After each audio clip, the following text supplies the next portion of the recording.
आपले second एक्सरसाइजच्या differentiation chapter मधल्या second एक्सरसाइजचा question number 7 सुरू आहे. क्वेश्चन नंबर 7 मध्ये आतापर्यंत 4 क्वेश्चन्स आपण कंप्लीट केल्या. फिफ्थ वन मेन क्वेश्चन आहे differentiate the following functions with respect to x. tan inverse of 1 minus tan x by 2 1 minus tan x by 2 whole divided by 1 plus tan x by 2. Tan inverse of 1 minus tan x by 2 whole divided by 1 plus tan x by 2.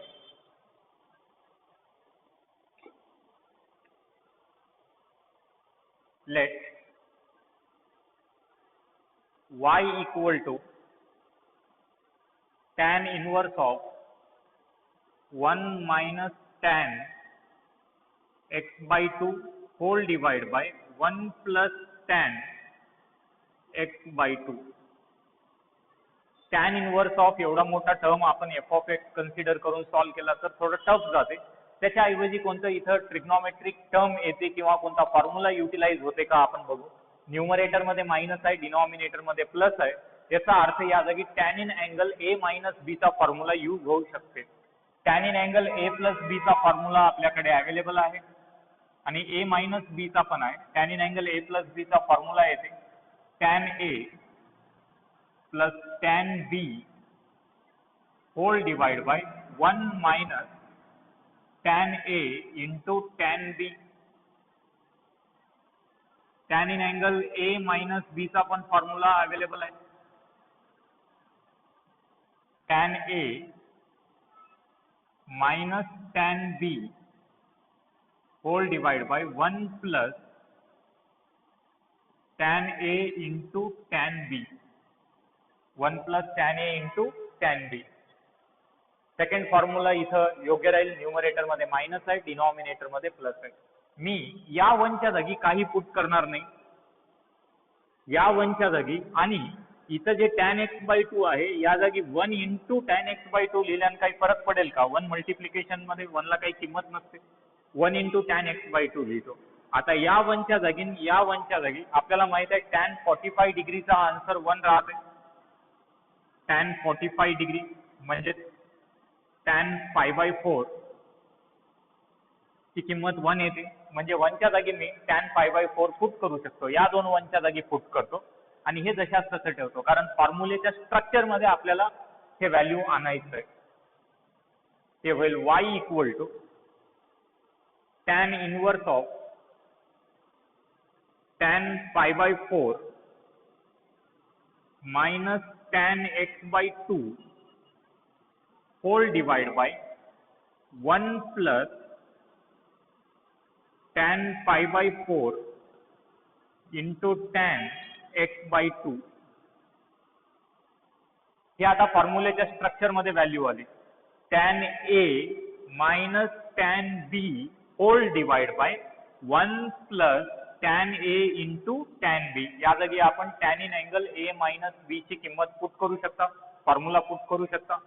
Table y equal to tan inverse of tan in angle a minus b that is pi by 4 minus x by 2. आता काय होईल हे tan inverse आणि tan cancel होईल. आपल्याकडे जे value उरली ते आहे y equal to pi by 4 minus x by 2. आता हे टर्म खूप सोपं झाला. आपल्याला जर ऍक्च्युअली डेरिव्हेटिव्ह सॉल्व्ह करायचंय ते डेरिव्हेटिव्ह इथून सुरुवात करू. Differentiate with respect to x. हे होईल dy by dx is equal to d by dx pi by 4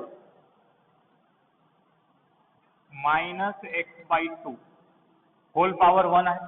terms addition subtraction मध्ये डेरिव्हेटिव्ह दोन्ही टर्म्सला सेपरेटली अप्लाय होईल. dy by dx is equal to derivative of pi by 4 minus derivative of x upon 2 π/4 being separate constant त्याचा derivative येईल 0 minus x/2 चा derivative 1/2. Therefore dy/dx will be equal to -1/2. चला लिहून घ्या.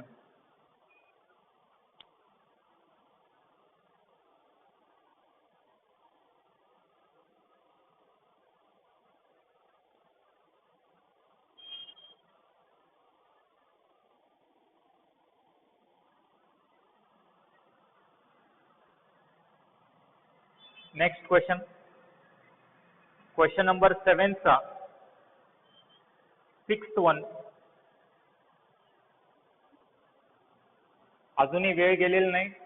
ट्रिग्नॉमेट्रीचे सगळेच फॉर्म्युले 11वीचे असू द्या 12वीचे असू द्या परफेक्ट करून घ्या. जोपर्यंत तुम्हाला फॉर्म्युले परफेक्ट होणार नाहीत तोपर्यंत अशा टाईपचे प्रॉब्लेम्स तुम्हाला चांगल्या पद्धतीने समजणार नाहीत. मी सॉल्व्ह केल्यानंतर समजतील, पण मी सॉल्व्ह करण्याआधी तुमच्या माइंडमध्ये क्लिक झालं पाहिजे की कोणता फॉर्म्युला यूज होऊ शकते, आणि ते फॉर्म्युले मी लिहिण्याआधी तुम्हाला आठवले पाहिजेत.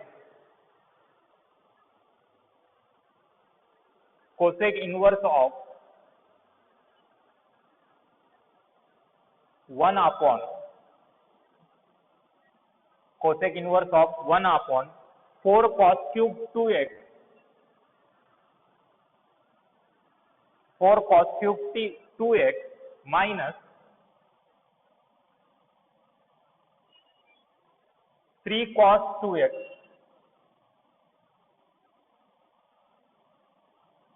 cosec inverse of 1 upon 4 cos cube 2x minus 3 cos 2x.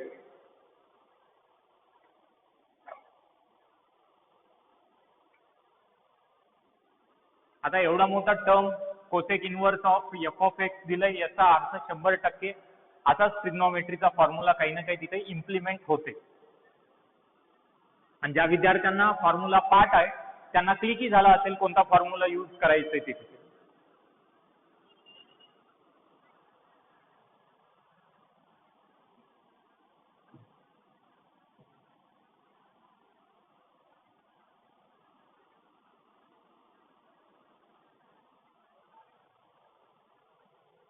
Let y equal to cosec inverse of 1 upon 4 cos cube 2x minus 3 cos 2x. आपल्याला एक cos 3 थीटाचा फॉर्म्युला अवेलेबल आहे. cos 3 थीटा त्याची व्हॅल्यू आहे 4 cos cube theta minus 3 cos theta.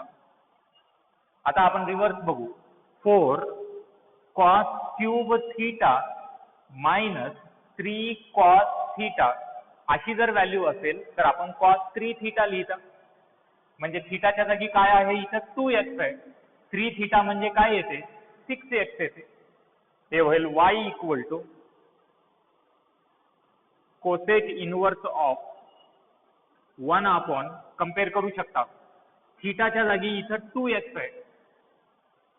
Theta असेल तर 4 cos cube theta minus 3 cos theta असेल तर cos 3 theta येते.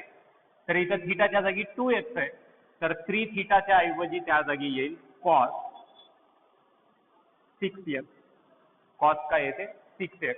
आता 1 अपॉन cosचा तर फॉर्म्युला तुमच्याकडे अवेलेबल आहे. 1 upon cos ला आपण sec थीटा लिहू शकता. 1 upon cos theta can be written as sec theta. हे होईल y equal to cosec inverse of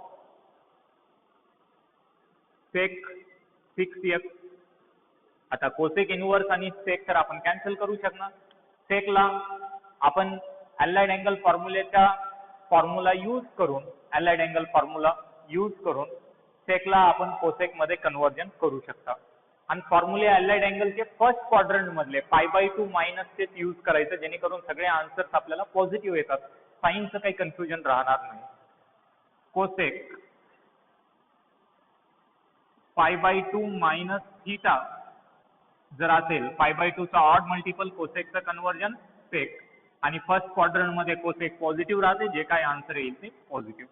याला रिव्हर्स डायरेक्शन मध्ये यायचं. पहिलाही फॉर्म्युला रिव्हर्स डायरेक्शन मध्ये यूज केला, हे फॉर्म्युला पण. म्हणजे इथे व्हॅल्यू आहे सेक थीटा, या जागी आपल्याला कोसेक π/2 मायनस थीटा यूज करायचं आहे. हे होईल y equal to cosec inverse of cosec π/2 minus 6x. थीटाच्या जागी इथं आता आहे 6x. Cosec inverse of cosec π/2 minus 6x. आपण काही ना काही ट्रिग्नोमेट्रिक ऍडजस्टमेंट करून या एवढ्या मोठ्या टर्मला इथपर्यंत रिड्यूस केल्या आणि अशा प्रकारे रिड्यूस केल्या की ते इनवर्स टर्म कॅन्सल व्हायला आणि एक सिंपल अल्जिब्राइक टर्म आपल्याकडे उरायलाय. ते आहे y equal to π/2 minus 6x. आता याचं खूप सोप्या पद्धतीने डिफरन्सिएशन आपण करू शकता. Differentiate with respect to x dy by dx is equal to d by dx